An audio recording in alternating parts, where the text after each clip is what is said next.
لتكون رسالة لكل ذي عينين، وليعرف الجميع ماذا قدم الشيخ إبراهيم العرجاني وماذا قدمت سينا خلف قواتها المسلحة وخلف شرطتها المؤثرة.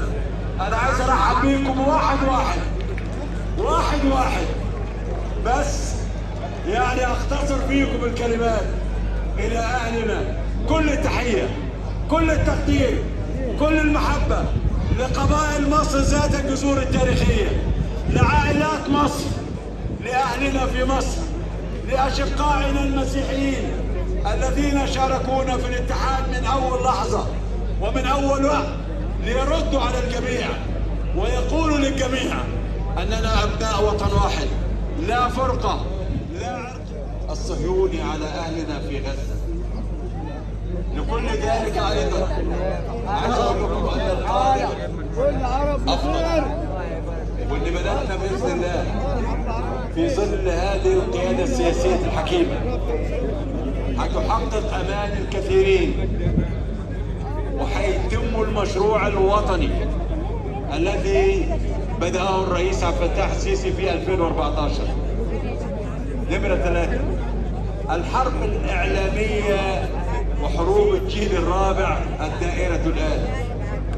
اوعوا تفتكروا انهم قاصدين اتحاد القبائل وبس، ولا قاصدين الشيخ ابراهيم العرجاني وبس، ولا قاصدين سين وصاد بس، دول قاصدين مصر.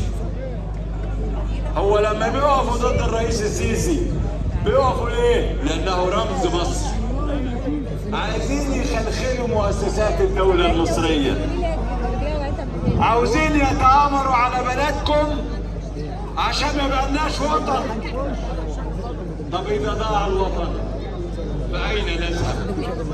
من 7000 سنة المصريين بيحافظوا على بلدهم، ومن ثم بعد كل المعارك وبعد المعارك التاريخية والنضالية بجنبهم، ونحسسهم دوما ان احنا في الخندق معهم.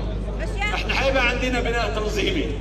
يمكن المرة دي تم الاتفاق على الشيخ ابراهيم العرجاني رئيسا، والسيد النائب احمد رسلان نائبا للرئيس، واللواء احمد ضيف نائبا للرئيس، ومصطفى بكري متحدث رسمي. لكن الايام الجايه هيبقى عندنا لجان في كل المحافظات، لجان في المحافظه ولجان في الاقسام ولجان في القرى، واللجان دي هتجتمع وتختار.